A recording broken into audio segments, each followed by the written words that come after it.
Ladies and gents, how are you doing? Today's video is going to be a little bit somber because 2 days ago I made this video ruthlessly mocking, talking about Good Morning Britain, crafting a full-on propaganda piece about how there's definitely not two-tier justice in the UK, even though everybody with functioning eyeballs has been seeing it covered daily on all the news with their own eyes, hearing it with their own ears. It's impossible to deny. There are thousands of stories of note whereby we've seen full-blown diddlers, serial sex pests, violent sociopaths, the worst type of degenerate scum, get treated with kid gloves by the courts because they look a certain way or they hail from some distant lands. And I've mentioned many individual people, Mr. Mellier, Al Dooley, who got nicked and jailed for being upset and tweeting about it, but I think no one person illustrates how bad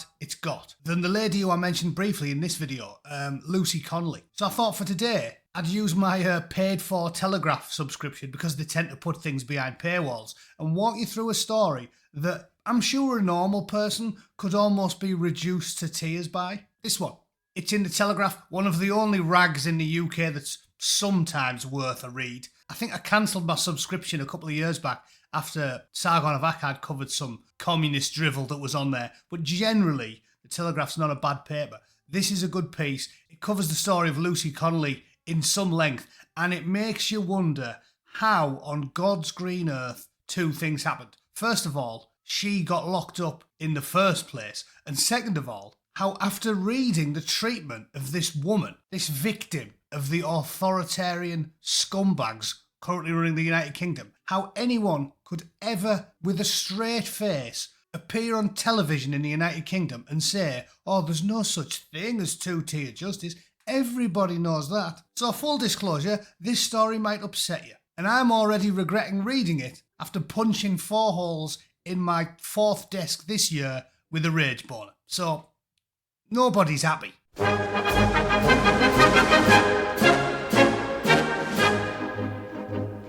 Right, this piece is by Alison Pearson. It's on the Telegraph. I will put a link in the description, but I think most people won't be able to read it. I heard the full story of the woman jailed for 2 years for a tweet. Her injustice shames Britain. And it was closer to 3 years than 2 years, but we'll let that slide. And there's a picture of her with her husband and the daughter she's not allowed to see, because the British government's treating her like she just robbed a post office with a pump-action shotgun. Alison writes, it is many years since I clambered into a cage in Cambridge's King's Parade for Amnesty International.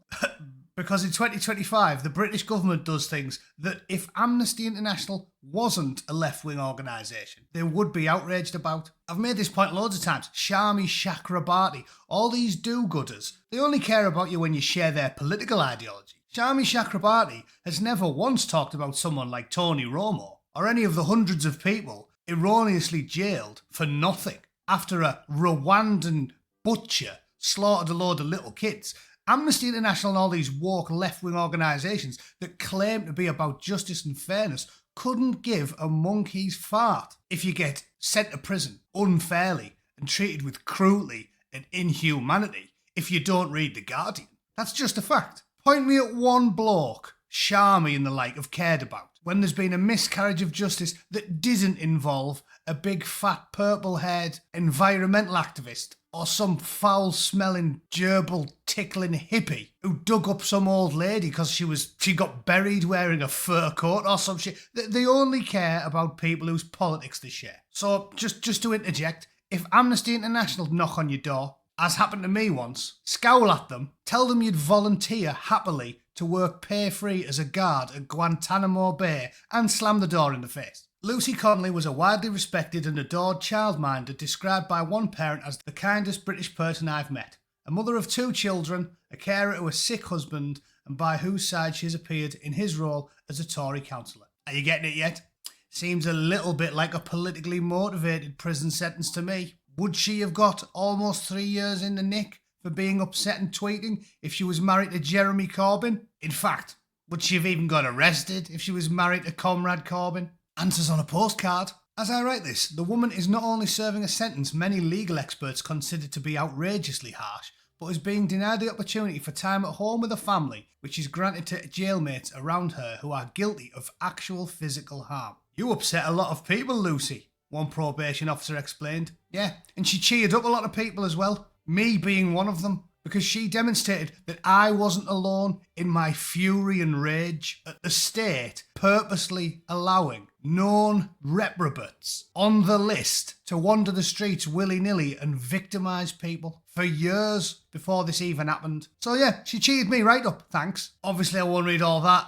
Everyone knows who Lucy Connelly is. She tweeted because she was very, very sad, because she cares about children, because she's empathic, and she's never caused any trouble and she's never had a criminal record. Although I will point out, even the tweet, she didn't really encourage people to do anything. She just said, for all I care, and you can take the politicians with them. In a civilised country, that is not a criminal act, and you definitely wouldn't get arrested for it if you tweeted that and you were living in Nevada or Arizona or, in fact, almost anywhere. Nay, anywhere in the United States. That is not a criminal act. Everybody knows it. Or at least it shouldn't be in a sane world. Having posted the tweet at around 8:30, she took the dog for a walk, calmed down a bit, and then returned home and deleted it. It had been visible for less than 4 hours, but someone took a screenshot. Her husband knew how easily his wife was upset by this type of thing, because their firstborn died when he was 19 months old. Can you imagine that? Having to find your 19-month-old son dead in the cot. I'm not a legal expert,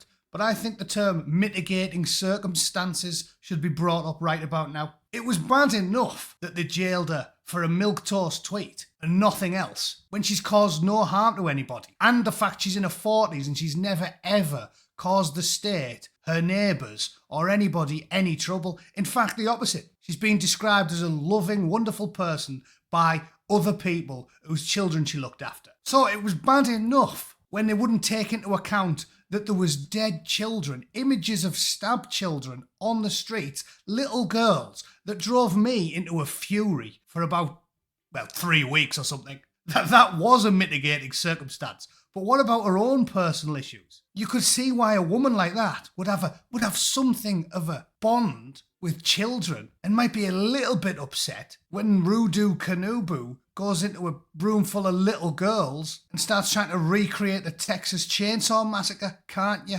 Because there was catastrophic failures at the hospital, they started a campaign to get justice for Harry, the son that never made it. And she was diagnosed with PTSD after she lost a baby and never truly recovered. Hearing about a mass stabbing of little girls was enough to tip her over the edge. Definitely. Every man and his dog gets off with PTSD now. Every single criminal who's done out wrong says, oh, I've got PTSD, I watched Saving Private Ryan, oh, my dad was mean. This is a woman who had to find a stiff, lifeless corpse in the cot of a 19-month-old son. But for some reason, if a burglar or a sex pest or a stabby migrant tells the court he's got PTSD, they go, ooh, you've got to worry about his feelings. But when a woman who found her 19-month-old son dead in the cot says she's got it, the lefty activist judge couldn't give half a shite, and he sent her down for 3 years anyway. Cheers then. Then we've got a depressing photo of her with a poor lad. The husband said he's found her in the kitchen with 6 of the toddlers she was looking after. Oh, this is awful. And she looked after little girls for a living. And then it says, what's blatantly obvious to anyone, in the absence of any clear information from the authorities about the killer's identity, Rudu Kanubu was initially described to the disbelieving public as a Cardiff-born choir boy. Yeah, so misinformation. The misinformation, sorry, I don't like that word, the blatant brazen lies was coming from the government. They knew he practiced the same ideology as John, Paul and Ringo. Not the actual Beatles, the jihadi ones. Like, they knew that from day one. They knew he looked a lot more like Idris Elba than the average ginger choir boy from Wales. And they knew that he was on the list and had been on the prevent strategy for years and was violent and had attacked more than one person in his school, and he was a ticking time bomb and they did nothing about it. And that's the main 3 reasons why the riots happened. It isn't because an upset, caring, empathic woman tweeted for a couple of hours and then felt guilty about it even though she didn't really need to and deleted it anyway. Easy. Her husband said she thought if she did as she was told, everything would be fine. Yep, because the police stitched her up, as they always do. And as it says here, there was worse to come. The police and Crown Prosecution Service released a statement saying that Lucy told officers she did not like immigrants and claimed that children were not safe from them. But Lucy hadn't said that. What she actually said in her long interview with the police was, "I'm well aware that we need immigrants. I'm well aware that if I go to hospital there are immigrants working there. I'm also aware of the difference between legal immigrants and illegal ones that are not checked or whether they've committed any crimes in the country of origin. It's a national security issue and they're a danger to children." Sentiments shared by millions of British people. Can you believe that? So the coppers not only lied to her face, they quote-mined her. The quote-mined her. And quote mining is, as you know, lying. So they lied in court. That is scandalous. She didn't say it. She didn't say it. If anything, that's quite a lefty liberal statement, isn't it? I'd have just went, don't need any, do we? We don't need any. We've got 10 million doilies. Get them working in the hospitals. I'd have said that. She's almost, dare I say it, she sounds a bit like a Guardian reader. Lucy broke down and cried when she heard how her words had been misrepresented. And police also accused Lucy of previous racist posts because she called her friend, that word that rhymes with likey, after he called her a Brummy C-bomb. Even normal banter gets passed off as evidence as a malignant character. Shall we just stop? Shall we just stop? Yeah, I've had enough of this. Okay, this compassionate, caring, danger to no one, empathic woman is still languishing in prison because she was fitted up by our bent coppers and our bent judges and our bent lawyers and our bent politicians because they read 1984 and thought, that's a good idea, let's do some of that. The fact she ever got arrested is an embarrassment to the United Kingdom, and we should all shiver with shame that she's still in there and there aren't 100,000 people outside that prison every day complaining about it. That's my 2 cents. If you want to disagree, please do, because I love arguing with people that couldn't outwit a Scotch egg. So leave some comments and I'll read them at my leisure, all right? Hopefully you can read some of that story. I'll leave it in the description. Let me know if you disagree and I'll see you all tomorrow. That is a national scandal. I'm embarrassed. Toodle pip. Cheers.